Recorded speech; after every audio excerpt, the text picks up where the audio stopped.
pour les populations, enfin pour les pensées d'Extrême-Orient, déjà vous n'avez pas d'unité européenne, si vous voulez. Pour eux, européen, c'est exactement le même terme vide de sens qu'asiatique, c'est-à-dire avant tout c'est un type ethnique. Bon, on va être très clair. Par exemple, si vous voulez, généralement, en tant que Français, on s'en sort toujours un peu mieux que les autres. Mais c'est vrai que l'Union européenne, c'est-à-dire la volonté de s'aplatir devant ses anciens ennemis, comme les Allemands ou autres par exemple, et passe, enfin si vous voulez, suscite énormément d'incompréhension en Asie.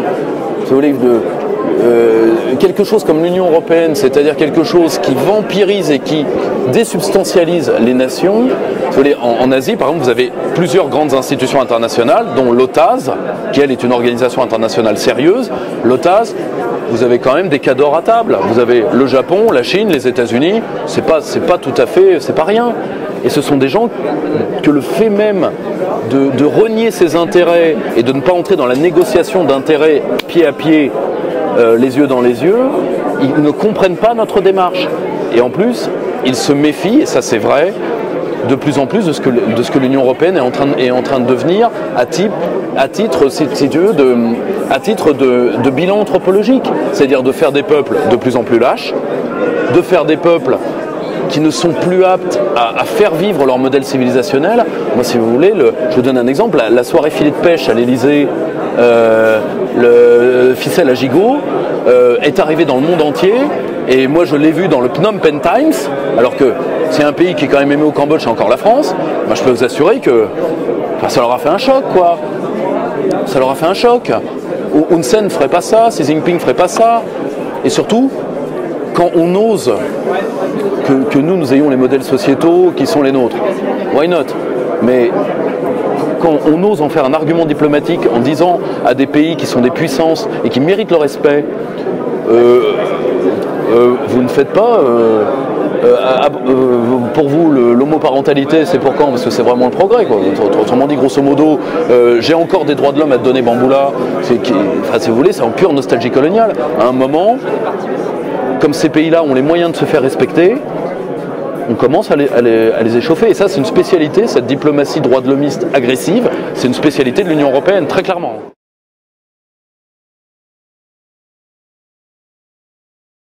La seule chose dont ils ont peur, c'est la fermeture. Pour une raison, c'est un peuple commerçant depuis 5 millénaires. Donc, ils ont peur d'une sorte de se refermer comme une huître, mais ils ont pris tous les gages que ça n'arriverait pas. Pourquoi? Parce que l'Europe est faible. Et elle est faible structurellement. Parce que, ça ils le savent. Bien sûr qu'ils le savent. Bien sûr. Quand est-ce que l'Union européenne, qui pèse théoriquement un marché solvable de 500 millions de gens, quand est-ce que cette Europe-là a fait peur à qui que ce soit en négociation commerciale? Elle a plié face au Canada. D'accord? Elle a plié face au Canada. Donc, vous croyez que si le caribou vous fait peur, que vous allez chevaucher le dragon? Non, faut arrêter. Non, franchement, non, faut pas se faire du mal comme ça.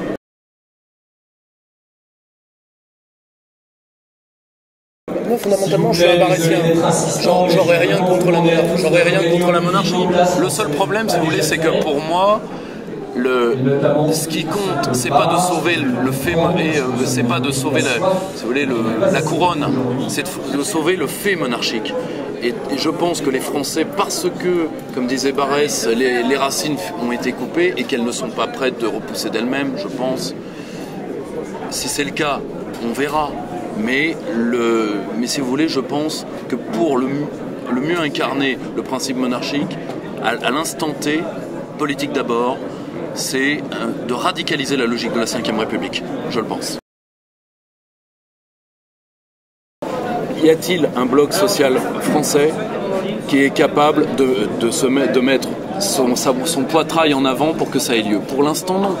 Moi, si le peuple le veut, moi, je n'ai aucun problème avec ça. Excusez-moi.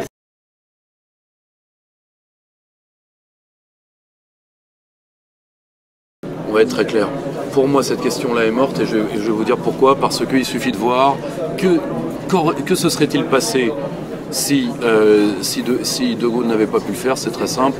Moi, je veux bien qu'on s'érige contre le grand remplacement, mais je dénie le droit à des gens qui voulaient qu'il y ait 30 millions d'Algériens qui auraient été des citoyens français. Parce que moi, quand on me répond, on les aurait maintenus dans le statut colonial, oui. Oui, mais ils sont pas venus à 30 millions jusqu'à preuve du contraire. Parce qu'à 30 millions, le pays serait déjà mort et l'élection du président de la République se ferait à Alger depuis déjà un certain temps. Hein, donc là, pour le coup, on aurait Valérie Mokhtar Ben Mokhtar. Hein, on n'en est pas encore là. Allez, je suis d'accord avec vous. Mais vous voyez ce que je veux dire. Ça a été un moindre mal, quoi qu'on en pense. Voilà. Et surtout, pardonnez-moi, la première heure de l'Algérie, c'est pas d'en être parti, c'est d'y être allé.